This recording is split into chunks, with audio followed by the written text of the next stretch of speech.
அதாவது திமுகவின் வரலாறு 75 ஆண்டுகள். அந்த 75 ஆண்டுகளில் இன்ட்ரெஸ்டிங் ஸ்டாட்டிஸ்டிக்ஸ், திமுகவோட 75 ஆண்டுகளில் அவங்க 50 வருஷம் பவர் இல்லாமல் இருந்திருக்காங்க. 25 வருஷம் தான் பவரில் இருந்திருக்காங்க. வேற ஏடிஎம்கே எடுத்திங்கன்னா அவங்க 53 வருஷத்தில் 30 வருஷம் பவரில் இருந்திருக்காங்க.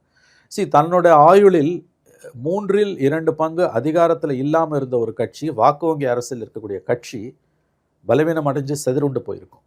But there is something which is holding. அது அந்த ஃபேமிலியாக இருக்கலாம், அந்த ஃபேமிலிக்கிட்டே லீடர்ஷிப் இருக்கிறது இந்த கட்சியோட ஒற்றுமையை உறுதிப்படுத்தி இருக்கலாம். அதை வாரிசு அரசியலை எதிர்க்கிற விமர்சிக்கிற நானே இப்படி பேசுகிறேனே நீங்கள் ஆச்சரியப்படலாம். பட் சம்டைம்ஸ் நமக்கு பிடிக்காத விஷயங்கள் யதார்த்தமாக இருந்தாலும் நம்ம அதை பதிவு பண்ணி தான் ஆகணும்.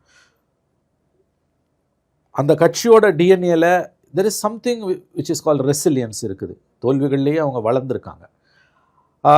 அப்படி பார்க்கும்பொழுது இந்த வெற்றி என்பது 10 ஆண்டுகள் பவர் இல்லாமல், அதுக்கு முன்னால் 13 ஆண்டுகள் பவர் இல்லாமல்லாம் இருந்திருக்காங்க. ஏடிஎம்கே தொடர்ந்து 2 டேர்ம் பவர் இல்லாமல் இருந்ததே கிடையாது. ஆனாப்பட்ட எம்ஜிஆர் 5 வருஷம் கட்சி ஆரம்பித்து பவருக்கு வந்தார். அடுத்த 10 வருஷம் பவரில் இருந்தார். அப்புறம் அவர் இறந்துட்டார்.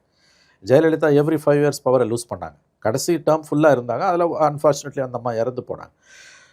ஸோ அப்படி பார்க்கும்பொழுது இந்த இப்பையும் நான் சொல்கிறேன், 2வது தடவை போய் டிஎம்கே ஓட்டு போடுறதுன்றது it's a challenging thing for DMK. அது மக்கள் இன்னமும் அதுக்கு தயங்குவாங்கன்றதுக்கு நான் வைக்கிற ஆர்குமெண்ட்டு 30% தான் அவங்க ஓட்டு. 42லேருந்து 30 அது குறைஞ்சிருக்கு. Any government will go unpopular day by day. 21 DMK இருந்த அட்வான்டேஜ் 26 கிடையாது. அப்போ அதை மேனேஜ் பண்ணணுன்னா சம்திங் பிக் ஏதாவது அவங்க பண்ணணும்.